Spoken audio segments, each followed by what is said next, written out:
Welcome back, and when we last left off we had 4 different pieces that were ready to be milled, and we started milling on one of the frames for the windows, and this is now milling the upper skin for one of the doors, and this is the little skin piece that is above the window and goes up to where the hinges are. And here you can see it's actually just milling the faces there that curve around where the hinges are, and the machine is just dialed in so nicely now. These are just coming out super nice. Still a couple little issues, but mainly with toolpaths now, not so much with the machine. And so here you can see it's running along doing the face cut there on the lower part of that outer skin, and you can actually see how nice it is there. There's no overlaps at all. Everything's just super smooth. And then you can see just a little bit lower down, you see there's no miss in terms of, or no misalignment in terms of the Z. It's just perfectly running onto the next thing, even though this is an up and down path.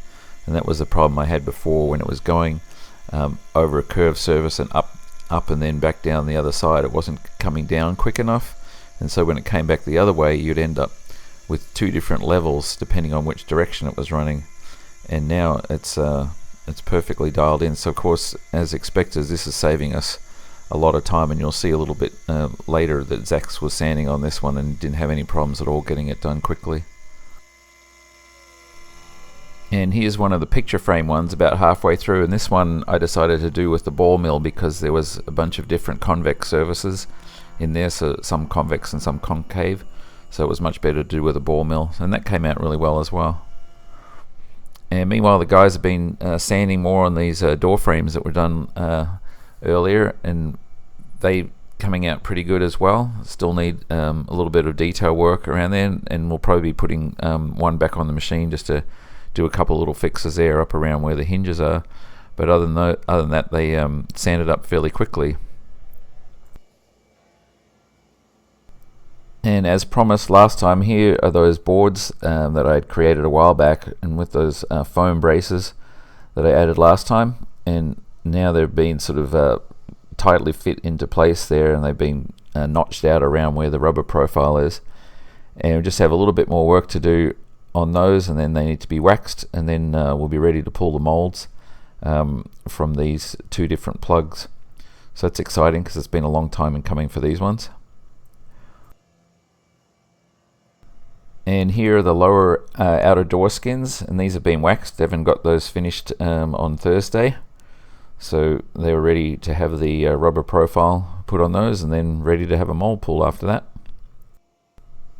And here's one of the upper door skins, the plug for it, and you can see Zach started sanding that, and really, because it's comes off the machine so nicely, and it just doesn't take very long at all to get that done. Here you can see he's just finishing off that one area of the flange there. So pretty happy, because when it comes to doing wing skins in the future, which are going to be big, it's going to be very little sanding involved, and so things will move very quickly at that point.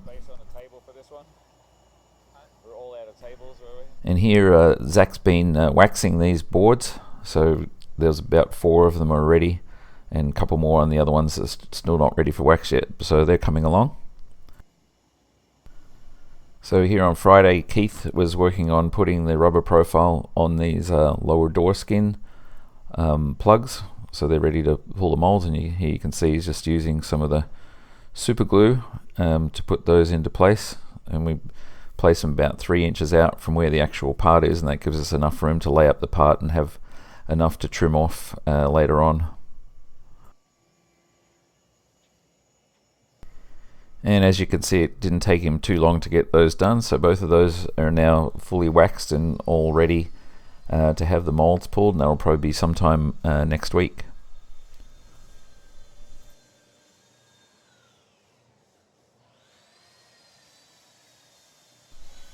And here's one of those window frames that Mark and Keith were sanding on, and a couple little patches there because this one was a little shy on putty when we first started milling it, so we added the patches and then remilled it. And here's the other one, and Mark's just starting on sanding that, and again, because that was done with a sort of tight step over with the ball mill, doesn't require very much sanding to get it finished off, so happy about that. And here you can see Zach has pretty much finished the initial sanding on this upper door skin, and unfortunately the other one we had a little bit of a problem with, and we're going to have to remill it, but you'll see that sometime next week. And Mark, who's working on our exhaust system, has sent me through these pictures. He's just received all the material he ordered for the exhaust. So this is a 321 stainless for the exhaust, and also some Inconel for the Y-pipe transition.